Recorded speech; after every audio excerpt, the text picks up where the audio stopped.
Le tramway est aussi un moteur de développement, un levier pour l'aménagement et la transformation de nos territoires.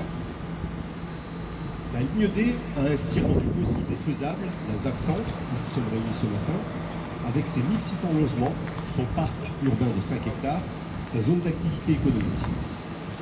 Chacun peut se rendre compte de la parfaite synergie entre tramway et développement de qualité. Pour transformer le réel, il faut évidemment mobiliser des moyens importants et l'extension de la ligne D en est l'illustration avec plus de 6 millions d'euros engagés par le SMAG au niveau de l'arrêt détaillé afin de permettre l'interconnexion avec le reste du réseau. Avec eux, ce sont des milliers de Martinérois qui ont porté cette revendication au travers de la campagne de pétition. Ne s'agit-il pas là d'un bel exemple de démocratie? En 1998, celle qui est alors dénommée la troisième ligne de l'agglomération grenobloise reçoit l'appui du ministre des Transports Jean-Claude Piessou. Dans les années 2000, alors que les études sont engagées, certaines difficultés se font jour. On est premier coup alors au soutien total de Claude Bertrand, nouveau président du SLTC. Il lance ainsi de concert deux procédures emblématiques de l'ambition urbaine partagée, la déclaration d'utilité publique de la ligne et la déclaration d'utilité publique d'ERPIC. C'est l'occasion pour moi de rendre un hommage appuyé à Claude Bertrand, disparu fin août, avec une pensée émue pour sa famille et pour ses proches. Raïf Chira, vice-président, la petite ligne devient enfant grand. C'est porté par cette dynamique de justice territoriale et sociale que je regarde aussi vers l'avenir. Si nous voulons réussir le défi de la transition environnementale des mobilités, l'extension sud de cette ligne D devient désormais un enjeu fondamental. Je l'ai dit à plusieurs reprises, cette rocade sud de transport en commun permettra de proposer une alternative cohérente au déplacement économique et de qualité. Aujourd'hui, la petite ligne devient grande et la deuxième ville de l'agglomération et du département prend encore plus d'élan pour assurer un développement maîtrisé, durable, agréable, au service des Martinéroises et des Martinérois, de tous les voyageurs, au service de l'intérêt général. Je vous remercie.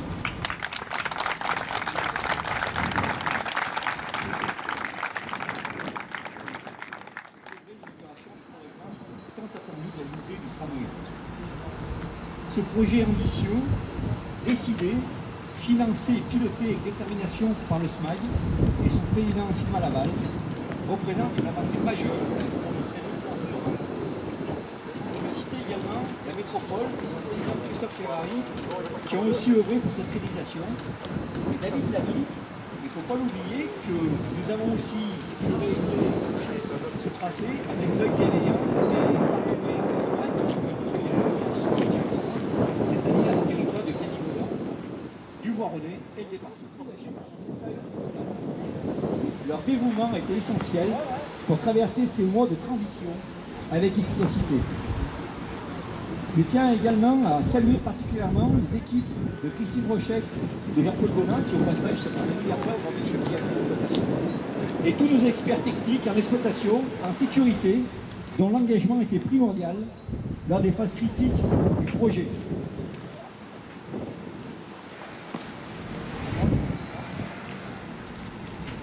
Des recettes usines aux réceptions, en passant par les essais, les marches à blanc et l'obtention des autorisations d'exploitation. Leur expertise pointue a permis d'accompagner le SMAG dans chaque étape, garantissant ainsi un lancement dans les meilleures conditions. Grâce à cet effort conjugué, la mise en service commercial de la zone détaillée et la nouvelle extension de la ligne B jusqu'à la gare de Grenoble a pu être effectuée dès le 24 août, avec une précision digne des plus hauts standards. Et comme même à le rappeler notre directeur général, Michael Kuhler, tout a été mené au cordon. Les premiers jours d'exploitation témoignent déjà de l'engouement suscité par cette extension qui offre désormais une connexion stratégique entre le CHU, le centre-ville et le réseau de transport existant. J'aurais tendance à dire avec M-Réseau. Nous sommes heureux de partager ce succès avec le SMAG, la métropole, ainsi qu'avec les communes de Saint-Martin-d'Air, de Grenoble et de la Tronche, leur maire, David Quiros, bien évidemment, premier lieu, mais également Éric Piolle et Bertrand Splander de la Tronche, parce que tout au long du projet, leur soutien a été indéfectible et ça a été crucial pour ce projet. Nous tenons également à remercier le STRMTG pour sa collaboration précieuse qui a permis d'obtenir les autorisations nécessaires dans des délais serrés malgré les défis rencontrés. Merci à toutes et à tous pour votre présence aujourd'hui et pour le soutien apporté à ce projet d'envergure. Ensemble, nous continuerons à avancer vers une mobilité toujours plus performante et connectée à tout le territoire. Merci.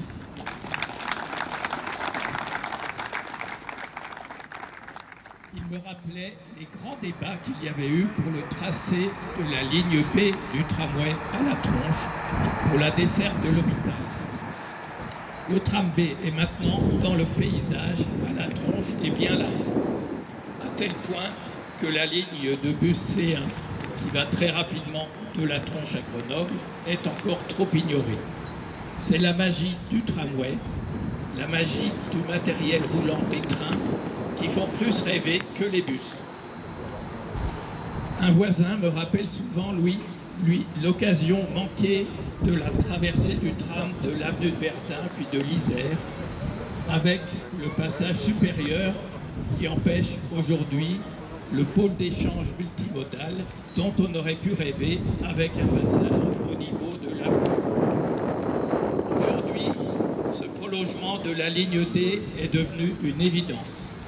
On m'a déjà rapporté que cette nouveauté du passage du tram D à la Tronche incite à y monter pour avoir une correspondance plus facile qu'avant avec la ligne C.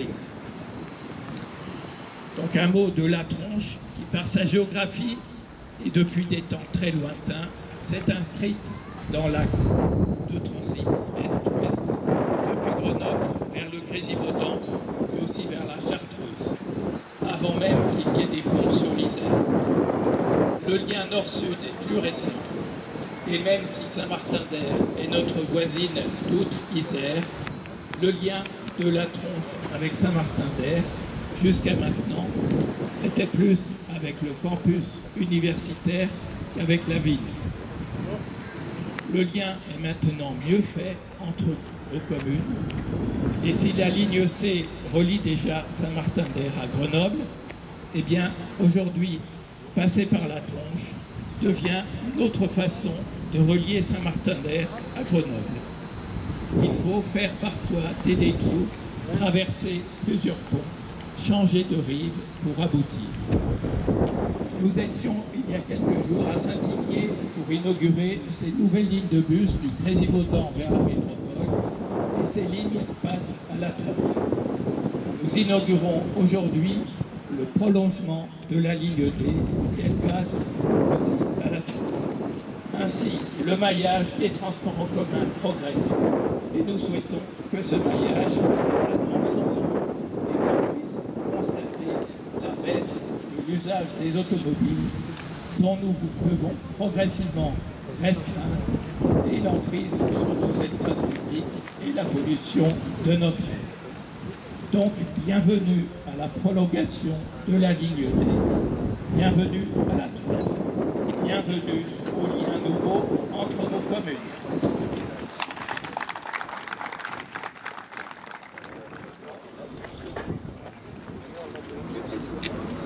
Qui c'est qui donne le goût? Viens, regarde. Ah, c'est moi qui donne le goût. De toute façon, là, ça va être un petit peu l'autorité des photographes. Est-ce que collectivement, les photographes m'autorisent à commencer à couper le ruban? Ça parle pas un photographe. D'accord, allez, bon, mais dans ce cas, je commence. Voilà. Je vais amorcer et c'est coupé.